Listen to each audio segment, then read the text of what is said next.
Are you ready to learn to make a fast and reliable main menu system in Unity? Main menus are basically essential to any game's usability, and you're definitely going to need one for your game. We are in a fresh install of Unity 2022 in a new project, but this will apply to your games. In case you don't have the right folders to use, we're going to go ahead and add a new folder for materials, a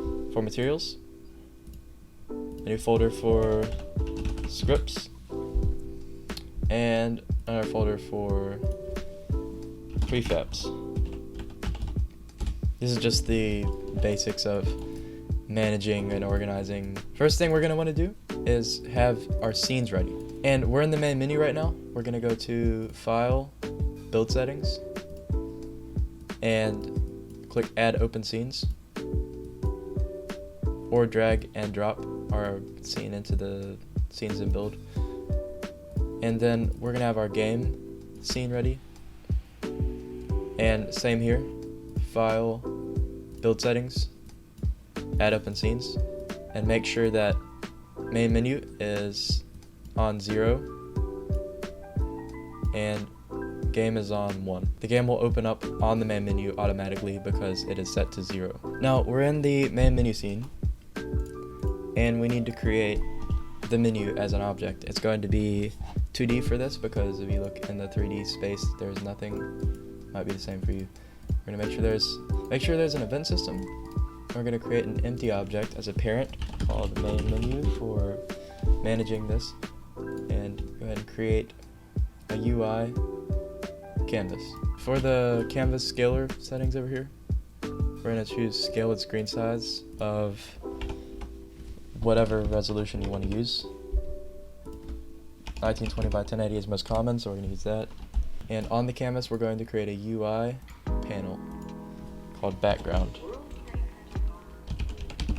For the background, I just went onto Google and searched. You just go search for an image, any image, and this is what I'm going to use. You just gotta drag and drop that image into your materials folder. The texture type in the settings is going to be Sprite, 2D, and UI. And click Apply. I'm going to go ahead and slap that on there by going to the source image and just clicking on that.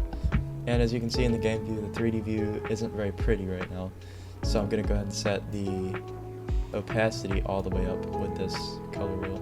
Now for the buttons, we are going to add these to the canvas. Right click on Canvas, UI, button, Text Mesh Pro. And we're going to need to import the essentials. So go ahead and click Import TMP Essentials. We don't need examples and extras right now, but now we have a button. As you can see in the game view, we can click on it. Click, click, click. There we go. On the button here, we have the button object and a text below it. We're gonna go ahead and name the button to Play, because this will be our play button. On the text, I'm gonna go ahead and say Play. Simple as that. And then to make it look a little better, we'll go ahead and set the color to what we want to match the background, of course. This is just a placeholder, but I'm going to go ahead and set my colors up. For the scale, we can go ahead and set that to whatever we feel is good. And we're only going to have 3 buttons for now, so I feel that's a good scale. Let's go by 4 on everything. And I'm going to mess around with the color settings to make it look pretty nice.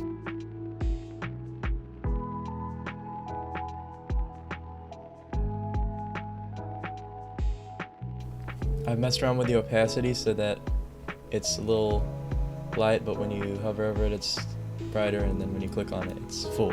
But we're here to work on the functionality, so that's all that we're going to need for now. Just making sure that it works, and we're going to click on our play button and duplicate it using Control D, and then move it on down 155 apart from the button. So it's down to you with the positioning, but I'm going to space them out using the position. That's going to be our options button. We're still going to just duplicate it again. And of the play buttons at 155 on the Y axis, we're going to set the options button to 0 and the quit button, set that to -155 to make them all nice and even. Alright, I've positioned my buttons. We're going to rename the buttons. This is going to be the options button, even though it says play. That's a lie. This is going to be the quit button. And then we're going to set our text fields accordingly. So quit and options. And then you have spaced out and labeled buttons that you can click on. And it's all built-in event systems, so it works with all sorts of input as well. And now that we have actually one more thing. One little extra thing is you'll probably want a title. So go to UI and an image for your title if it's an image, but in our case we're going to use text mesh pro text. This is the title, and go ahead and move that up there. Set the alignment centered so that it's nice and centered. Make sure it's out of the way. Let's just call this a game name. Probably gonna want the font size to be a little smaller. There we go. Make it a nice little color here. Let's give it an outline. Kind of do all that stuff. Here we go. Nice little outline. And there we go. You can have your title and your buttons. Now for the functionality. We're finally getting to the mechanics of it. So let's go right into going to scripts. Right clicking, of course, create C# script. I'm gonna call this whatever, but I'm calling it main menu. And let's open it up. Now we're only going to need 2 mechanics to write in the script. We don't need either of these base functions. We don't need start or update, so remove that. And all we need to add to the top, which is very important actually, is another use. So using Unity Engine .scene management. This is self-explanatory. It's scene management using the build index, basically, or the scene names.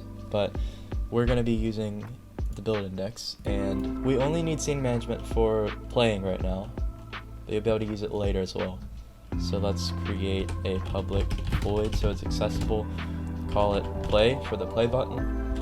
Now it's set up like that. So once you hit play, using an event system, we're going to load the next scene. Of course, using the scene manager. So we can call scene manager. We want to load the scene, and that is going to be the next scene in the build index. So scene manager, we want to get the scene.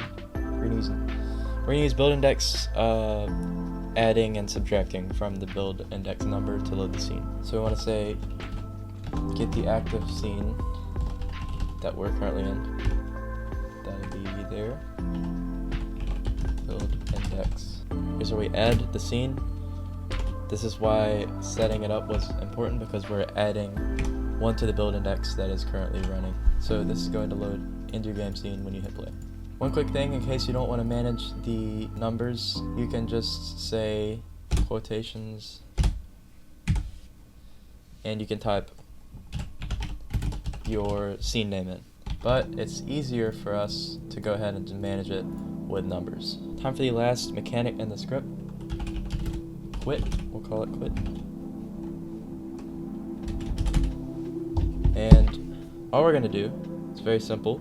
We're going to call the application, and it is just .quit, pretty sure. So that's literally just quitting the game. Oh yeah, and one more thing, we won't actually be able to quit the game because that would just quit Unity, which we don't want. So we're just going to go ahead and say log, so debug.log. I want to just say player has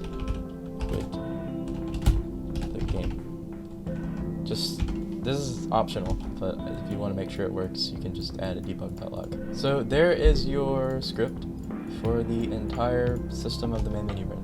This is all you need. You might be thinking about, what about the options button? The options button simply is just loading into another screen. Let's go ahead and set up the play button and quit button along with our script. So all we have to do is go onto our main menu object, because this is basically a manager. Let's add our script. Call it main menu, yeah.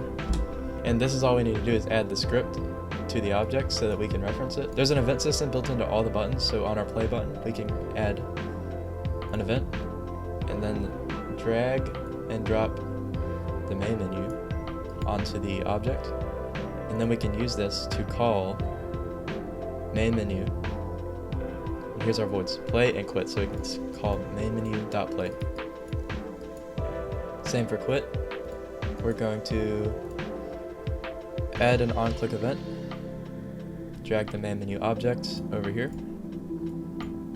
main menu, quit, and it's going to call those on the click event. On our console we can read that the player has quit the game. Here it is. Every time you click, see, it's happened this many times, so every time you click it's going to call this. And same applies to the play button, so if we hit play, it's going to add the build index number and it's going to load our scene. So there's our game scene.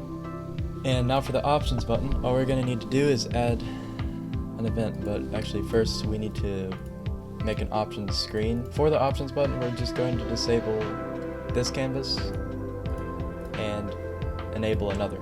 So this will disable and it will enable. So we can simply duplicate this canvas and call it options menu.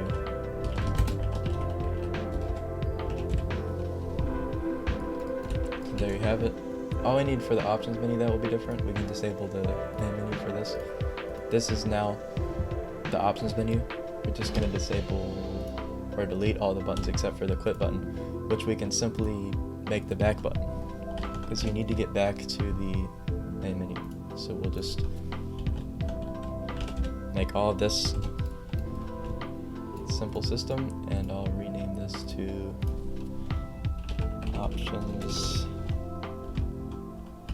and go ahead and change the color up a little bit so that we can tell a little easier.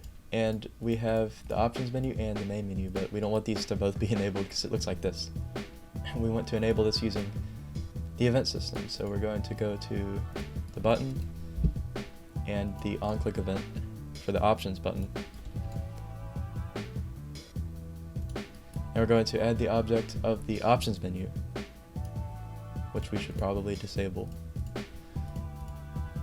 So we're going to add that object, go to the function. We're going to use this built-in function of game object, set active over here on the bottom, and we're going to set it to true. We want it to be true. This is false, this is true. Another event we want it to call is to disable the main menu, but only the canvas, because the main menu is the manager. So we simply drag the canvas, which we actually probably should call this the main menu, just for a little bit more simplicity. We have the main menu canvas, same thing, game object.set active, except we're going to set this to false. So enabling options menu, disabling main menu, and then the back button is going to do vice versa. And we actually probably should remove the quit function, because that would be messed up. We're going to make it so that it's disabling the options menu object, game object set active, false, and then enabling the main menu object. So there you have it. There are the systems for the options menu, and let's test it out.